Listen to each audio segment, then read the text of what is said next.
Good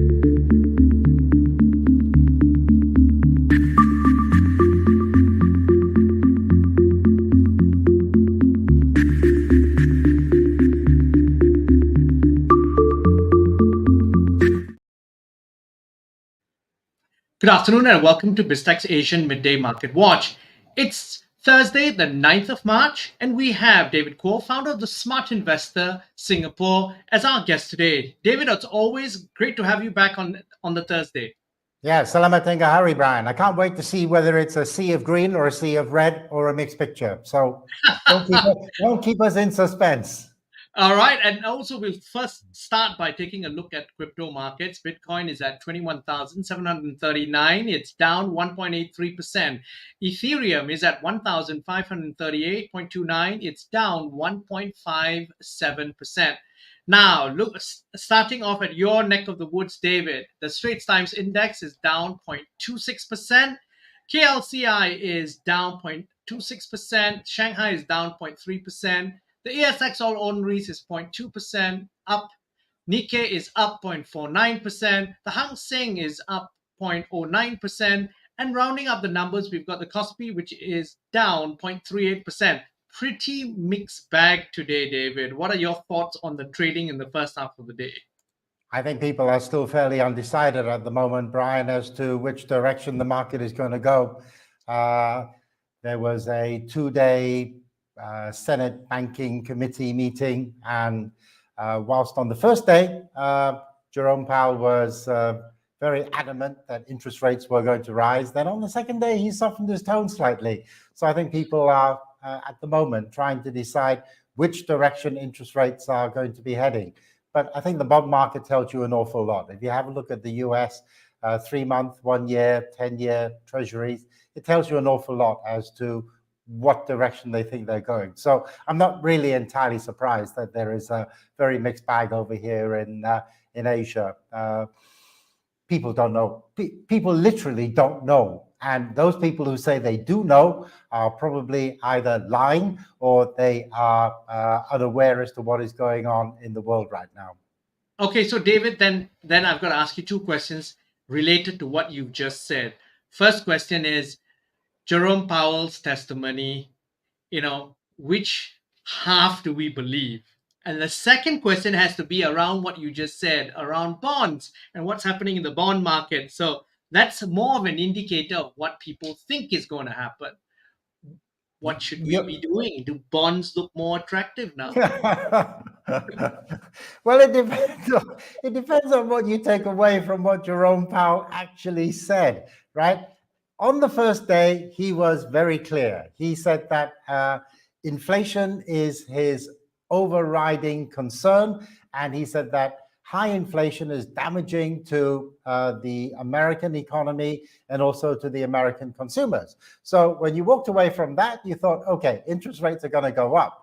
Then on the second day, when he was pressed by one of the lawmakers who asked him, are you going to increase interest rates even though it could hurt homeowners, and homeowners may have to give up their houses because they can't afford the mortgage? And he kind of squirmed a little there, because on the first day he was very clear. Then on the second day he said, well, and then he went back to what he said was the Federal Reserve's mandate, which was to first of all, maintain prices, maintain interest rate stability over the long term, and then also to try and achieve maximum employment. And I think that was his get out, maximum employment. What does maximum employment really mean? Does it mean that everybody has to be at work? Or does it mean that if the economy is performing in a certain way, then those people should be able to go to work? But unfortunately, there will also be some people who will not go to work because there is no work for them. So so David, the textbook economic term for that would be full employment rate of unemployment. I guess so, if there is such a thing. So that is. I mean, somebody else asked me, exactly the same question. And I said, you will come away after the 2-day meeting hearing what you want to hear, right? And there will be some people who will hear him and say, oh, that really means that interest rates are not going to go up as much. Then the other side will say, yes, interest rates are going to rise much higher than what the Federal Reserve originally expected. So some people are putting a figure of 6 on it. They say the Fed fund rate could go as high as 6%, which is quite a distance away from where we are at the moment. And so consequently, when you then have a look at bonds, it is not unsurprising that you see 3-month, 1-year bonds trading with a yield of around 5%. And so then you have a look at the 10-year bond, and that is trading at around 4%. So the yield curve has inverted. And what people are taking away from that is the US is going to go in for a kind of hard landing with a recession very much high on the agenda of investors. And that is the problem. When you listen to these testimonies, you will hear what you want to hear, Brian, and you will take away what you want to take away from what Jerome Powell had to say. Now, okay, from the US then to China, we've just had, what do you think are the key takeaways for you from the National Party Congress meetings? Right. Okay. I think that was probably clearer than what Jerome had to say over in the US.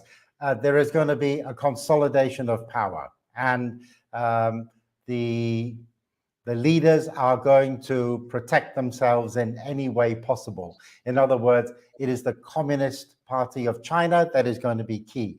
And what they want to do is, number one, to try and have a greater control over the financial sector.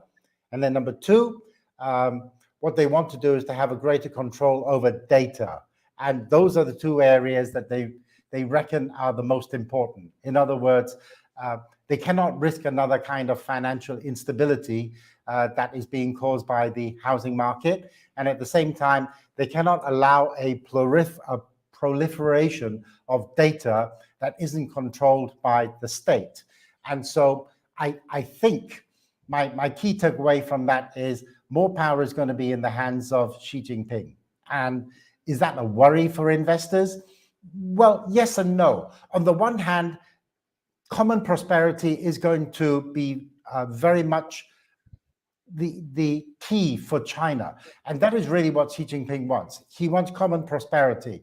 And what does that actually mean? Well, it means that maybe the state-owned enterprises, the state-owned banks are going to be more generous in giving money to the Chinese people, because the kind of unrest that we saw going on in China was caused by a lack of common prosperity. People saw that there were some very rich people in China, and at the same time, there are some people who are scratching around to make a living.